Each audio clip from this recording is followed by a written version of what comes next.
আইন তার নিজ গতিতে চলে, আইন সবার জন্য সমান। এটা আসলে আমরা জেনে থাকি, কিন্তু বাস্তবে আসলে এটা কতটুকু সত্য, অথবা আইন আসলে সবার জন্য সমান কিনা, বিশেষ করে আমাদের দেশের যে ট্রাফিক আইন, সেই আইন প্রয়োগের ক্ষেত্রে দেখা যায় যে ট্রাফিক পুলিশ পক্ষপাতিত্ব অবলম্বন করেন। তারা কোনো কোনো ট্রান্সপোর্টকে ট্রান্সপোর্টের বিরুদ্ধে আইনগত ব্যবস্থা নেন, আবার কিছু ট্রান্সপোর্টকে তারা ছেড়ে দেন। এই নিয়ে আমাদের একটি বিশেষ প্রতিবেদন টাইমস অফ বাংলাদেশে ছাপা হয়েছে। টাইমস টুডেস হেডলাইনে এটাই আজকে আমাদের মূল শিরোনাম। এই নিয়ে আমি আলোচনা করব আমার সহকর্মী শাহরিয়ার মায়ের সঙ্গে। শাহরিয়ার মাই, আমরা জানি যে ঢাকা শহরে সবচেয়ে এলোমেলোভাবে, বিশৃঙ্খলভাবে চলে বাস, এবং আমরা মোড়ে মোড়ে বাস থামিয়ে প্যাসেঞ্জার উঠাচ্ছে নামাচ্ছে। ইভেনকি অনেক সময় দেখি রাস্তার মাঝখানে বাসগুলো থামিয়ে মানুষ উঠায় নামায়। তো সেক্ষেত্রে আইন প্রয়োগের ক্ষেত্রে বাসগুলোর আমরা অভিযোগ পেয়ে থাকি যে বাসগুলোর বিরুদ্ধে ব্যবস্থা নেওয়া হয় না। ব্যবস্থা নেওয়া হয় সাধারণত, মানে ট্রাফিক যে রুলটা আছে, এই রুলটা হচ্ছে খুব কড়াকড়িভাবে প্রয়োগ করা হচ্ছে প্রাইভেট কার এবং মোটরসাইকেলের বিরুদ্ধে, কিন্তু এই কড়াকড়িটা আমরা বাসের ক্ষেত্রে দেখি না কেন? এই রিপোর্টে যখন কাজ করা শুরু করি তখন সবার প্রথমেই প্রচুর পরিমাণে ফিল্ড অবজারভেশন প্রয়োজন ছিল। অ্যান্ড আমরা আসলে রাজধানীর যে গুরুত্বপূর্ণ সড়কগুলো রয়েছে, গুরুত্বপূর্ণ মোড়গুলো রয়েছে, সেগুলো কিন্তু পর্যবেক্ষণ করে দেখতে পেয়েছি যে ট্রাফিক আইন, অর্থাৎ বাংলাদেশের যে প্রচলিত সড়ক পরিবহন আইন রয়েছে, সেটির কার্যকারিতা আসলে যতটা আমরা দেখতে পাই যে ব্যক্তিগত যানবাহন এবং রাইড শেয়ারিং যানবাহনের উপরে প্রয়োগ করা হয়, এর বিপরীতে আসলে গণপরিবহনগুলো, বিশেষত বাসের দিকে আমরা দেখতে পাই যে তেমনভাবে প্রয়োগ করা হচ্ছে না। যদিও গণপরিবহন কর্মীরা এর পেছনে আসলে দায়ী করছে যাত্রীদেরকে, তারা বারবার অভিযোগ করছে যে যাত্রীরা জায়গা মতো দাঁড়ায় না। কিন্তু আমরা আসলে পর্যবেক্ষণে দেখতে পেয়েছি যে যাত্রীরা যদি তাদের নির্দিষ্ট জায়গায় বাস স্টপেজে গিয়ে অপেক্ষাও করে, তারপরও দেখা যায় যে গণপরিবহনগুলো ঠিকই সেই ট্রাফিক আইনকে তোয়াক্কা না করে রাস্তার মাঝ বরাবর দাঁড়িয়েই আসলে যাত্রী ওঠানামার করানোর একটি প্রতিযোগিতায় লিপ্ত হয়ে যাচ্ছে। ফলশ্রুতিতে যা হচ্ছে যে রাজধানীর সড়কগুলো যথেষ্ট স্থবির থাকে, কারণ যানবাহনের চাপ অনেক বেশি।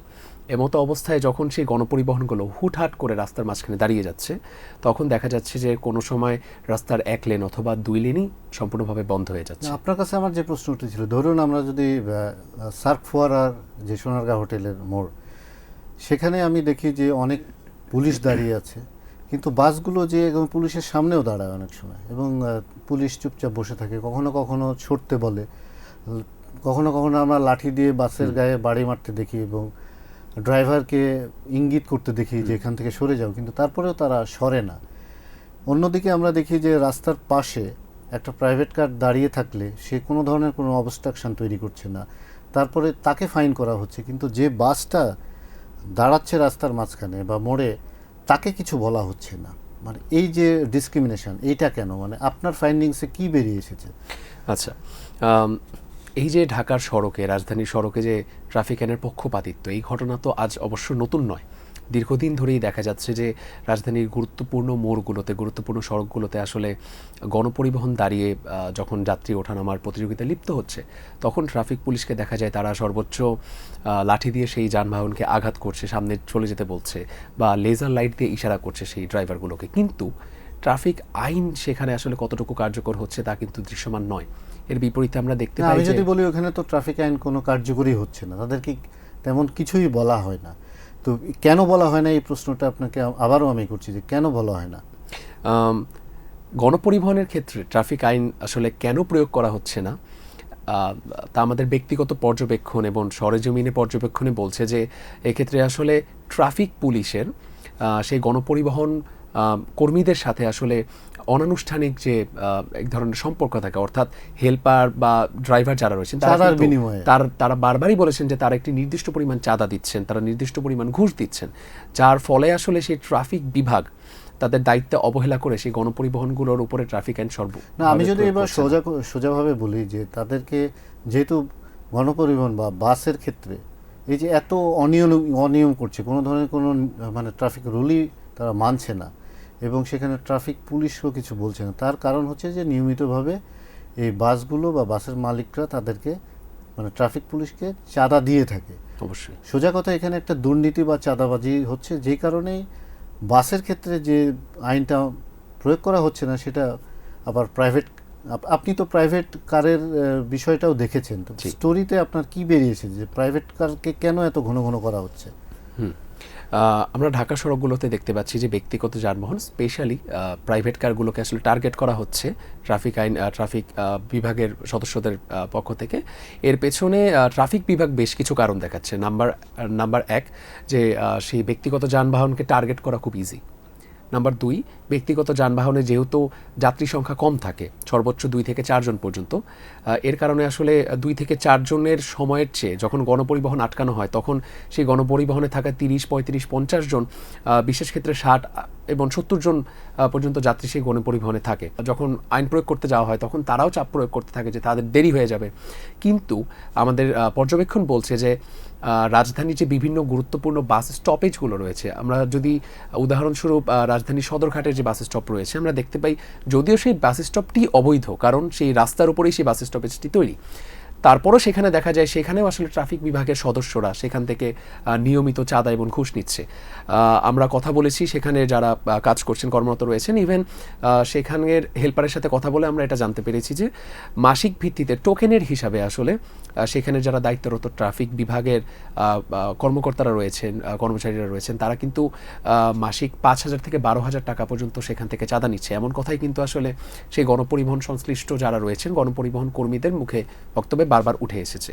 পাশাপাশি দেখা যাচ্ছে যে সড়কগুলোতে আসলে ট্রাফিক আইনের ক্ষেত্রে পুলিশের উদাসীনতা অবশ্যই রয়েছে। পাশাপাশি আসলে তারা এবং চাঁদা এবং ঘুষের যে একটি অবৈধ লেনাদেনায় জড়িত হয়ে যাওয়ার ফলে আসলে আলটিমেটলি গণপরিবহনগুলো ছাড় পেয়ে যাচ্ছে।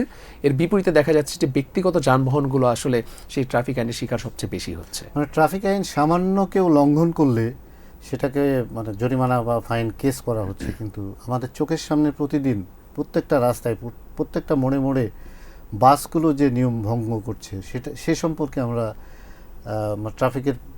ট্রাফিক পুলিশের কাছ থেকে তেমন কোনো অ্যাকশান দেখি না।